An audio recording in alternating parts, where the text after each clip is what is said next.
Hi, my name's Alex. I'm a tutor at HSQE. In this video, I'll be explaining 7 common mistakes both I and other tutors have noticed when marking IOSH Managing Safely risk assessment projects. By avoiding these, not only are you increasing your chances of passing the course, it'll also assist you when applying these skills in real-world scenarios. Number 1. Using your own risk assessment form. So let's get into the first common mistake students make. Regularly, students submit the risk assessment in the template of their own organisation. It is allowed, but it might not meet the requirements as described in the project instructions document. To avoid this, use the form provided with the course.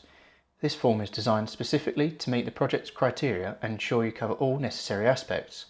Or if you prefer to use your own form, check it meets the requirements described in the project instruction document. This will ensure that all aspects of the risk assessment are addressed to attract the most marks it can.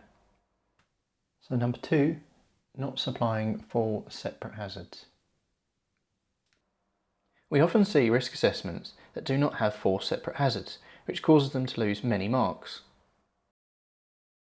This is a correctly filled out risk assessment. There are 4 separate hazards here. Electrical wires obstructing the walkway, boxes being stored on top of cabinets above head height,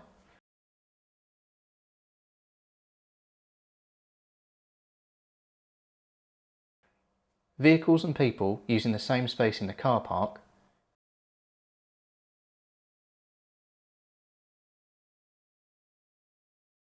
and use of portable electrical equipment. This is an incorrectly filled out risk assessment. In this example, the 2 hazards identified are too similar. As they are too similar, the first hazard would gain marks, but the second would get no marks at all. It is important that the hazards identified are completely different. To prevent your hazards being too similar, identify hazards from totally different categories, which can be found in the course materials, or try to identify hazards that may not be immediately obvious. So number 3, not supplying hazards that require additional controls. The hazards need to have additional controls in order to gain marks. The example here shows when a hazard has been chosen that does not require additional controls. This loses marks as we need to see that the concept of re-evaluating risk rating after control measures are applied is understood. To ensure this is avoided, make sure all the hazards you have identified are not currently adequately controlled and require additional control measures. So number 4 is leaving gaps in the risk assessment. It is crucial that all parts of the risk assessment are filled out to gain the best marks. Sometimes boxes are left out, like in the example here. This could be any box, such as the LCR rating or current controls. This can be as the assessment was submitted before being fully completed or uncertainty of what should go in the box. Double check your assessment before sending it in, and if you are unsure what needs to go in a box, speak with a colleague who completes risk assessments, review the course materials, or contact us for advice. So number 5 is missing the review date. Not entering a review date or entering it incorrectly will lose marks. The review date box can be found at the bottom of the risk assessment. The review date is when the risk assessment will next be reviewed. Often, students drop marks by leaving it blank, or it is filled with the date when the assessment was completed. To ensure you gain the mark, add a review date and make sure it is in the future. Review dates on risk assessments act as a useful reminder to ensure that they are frequently checked to make sure they are still suitable and sufficient. 6 is calculating LCR. LCR must be entered and correctly calculated to gain marks.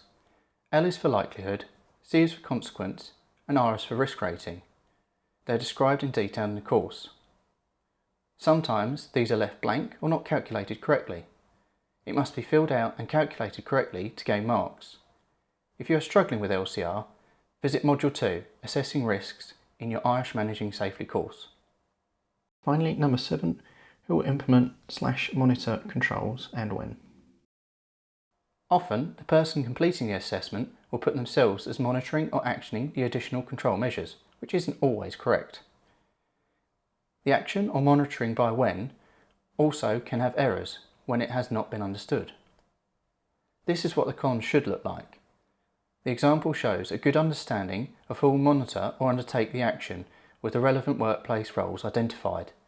It also shows the specific different timescales for each of these actions to be taken or monitored by. I hope you found this video useful in completing your IOSH Managing Safely risk assessment. Remember, these mistakes can be easily avoided with a bit of care and attention to detail. Following this guide gives you the best chance of passing your course and also help you in effectively using these newfound skills in your workplace.